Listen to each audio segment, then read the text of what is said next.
नमस्कार दोस्तों, मैं हूं प्रिंस पांडे और आप देख रहे हैं केडी तक। आज की जो सच्ची घटना आपको बताने जा रहा हूं, वो सच्ची घटना सुनकर आपके भी ज़मीन तले पैर खिसक जाएंगे। जी हाँ दोस्तों, जैसा कि आप जानते हैं कि महाकुंभ चल रहा है और रोज़ लगभग करोड़ों लोग महाकुंभ में डुबकियां लगा रहे हैं। वहीं पर तमाम जगह से देश विदेश से लोग महाकुंभ यानी प्रयागराज में आ रहे हैं। ये सच्ची घटना है बिहार के लखीसराय नामक गांव से। जी हाँ दोस्तों, बिहार में एक गांव पड़ता है लखीसराय। वहाँ से ये सच्ची घटना है। एक महिला होती है जो गांव के सभी लोगों के साथ जाती है नहाने। जब नहाने जाती है दोस्तों, तो गांव के सभी लोगों के साथ जब नहाने जाती है तब होता क्या है कि घर में 3 लोग रहते हैं, माँ, बेटी और दादी। माँ, बेटी और दादी रहती है तो माँ जाती है गांव के सभी लोगों के साथ नहाने।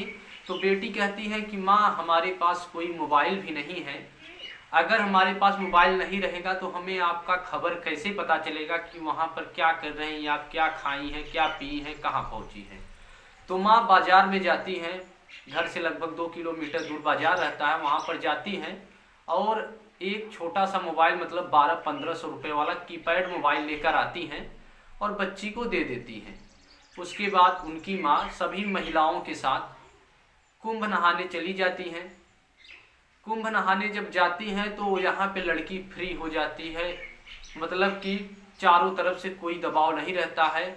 वह खाना पीना बनाती है, अपनी दादी को खिलाती है, स्वयं भी खाती है और फिर अपने एक बॉयफ्रेंड जिसका शादी उससे होने वाला था, क्योंकि उस लड़की के रिलेशन में ही वह लड़का था जिस लड़के का नाम था लखन।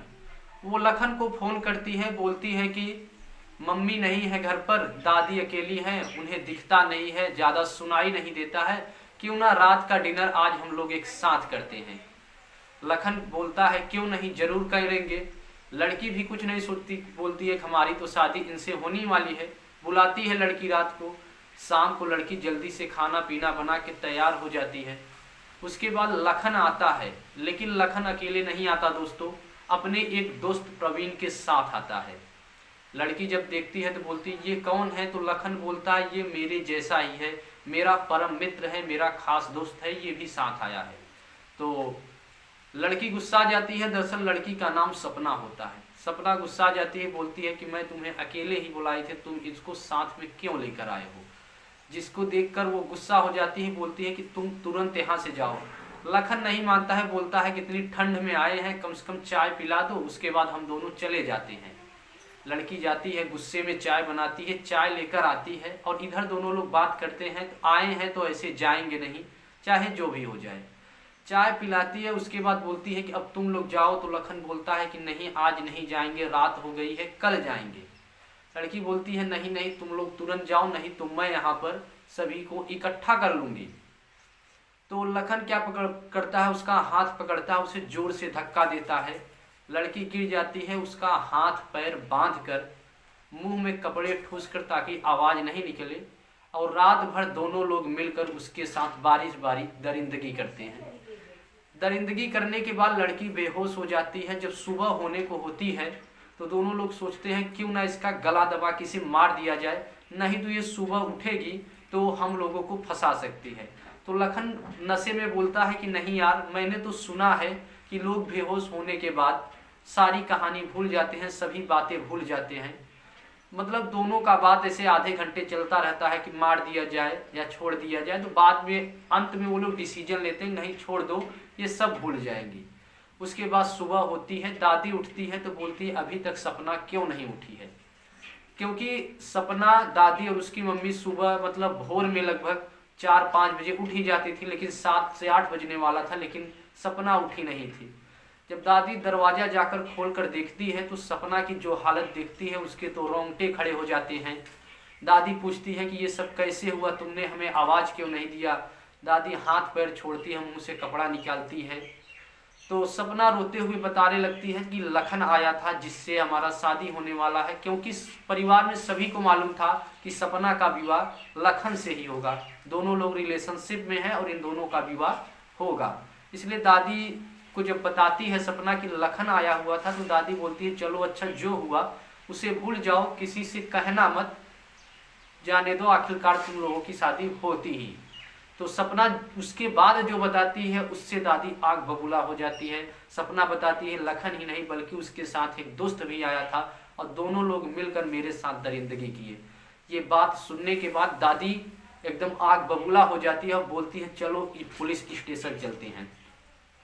लड़की और दादी पुलिस स्टेशन जाते हैं और सारी कहानी पुलिस वालों को बताते हैं। पुलिस वाले तुरंत फौरन वहां पर जाते हैं। लखन को और उसके दोस्त प्रवीण को, दोनों को, क्योंकि वो नशे के हालत में थे, रात भर जगे थे और सुबह घर जाकर बिंदास सोए हुए थे, सोच रहे थे कुछ होगा ही नहीं। पुलिस पहुंचती है, उन्हें दबोच लेती है और दबोचने के बाद उन्हें पुलिस स्टेशन लेके आती है। पुलिस स्टेशन ले आने के बाद उन्हें मारपीट मतलब हर प्रकार से प्रताड़ित करती है। पुलिस पूछती है कि तुम जानते थे कि तुम्हारा शादी सपना के साथ होने वाला था, तो तुमने ऐसा क्यों किया? तो प्रवीण बोलता है कि तो लखन बोलता है कि ये हमारे दोस्त थे प्रवीण और इन्होंने ही सारा पैसा खर्चा किया था, इसके लिए हम इनको ले गए थे और जैसा मैं हूँ वैसा ही प्रवीण है, हम दोनों एक जैसे हैं और फिलहाल कोई बात नहीं, मैं सपना से शादी करने के लिए तैयार हूँ। ये बात सुनने के बाद पुलिस और उसे फटकार लगाती है और बाद में उन्हें हर प्रकार से कानूनी कार्रवाई करती है और फिलहाल अभी वो जेल में है। उसके बाद जब उनकी माँ को खबर पता चलता है तो माँ अगले दिन ही कैसे न कैसे करके महाकुंभ से घर आती है। फिर माँ बोलती है कि मैंने लखन के बारे में ऐसा सोचा नहीं था कि लखन ऐसा निकलेगा। और उसके बाद सपना भी कहती है रोते हुए कि हाँ माँ, मैं भी ये नहीं सोची थी कि लखन ऐसा ही कुछ निकलेगा। अच्छा हुआ कि उसका चेहरा पहले ही सामने आ गया, फिलहाल वो हमारा पति नहीं बना। ये कहानी सुनाने का मेन उद्देश्य किसी का समय खराब करना नहीं है, किसी को दिली रूप से ठेस पहुंचाना नहीं है। कहानी सुनाने का मेन उद्देश्य ये है कि आप किसी पर इतना ज़्यादा भरोसा नहीं कर लीजिए कि वो भरोसा आपका टूट जाए। और मतलब आप भरोसा करिए लेकिन किसी पर इतना ज़्यादा भरोसा नहीं करिए कि जो आपको एक घातक परिणाम तक ले जाए। ऐसे ही मिलते हैं अगले वीडियो में। जय हिंद, जय भारत, सत्यमेव जयते।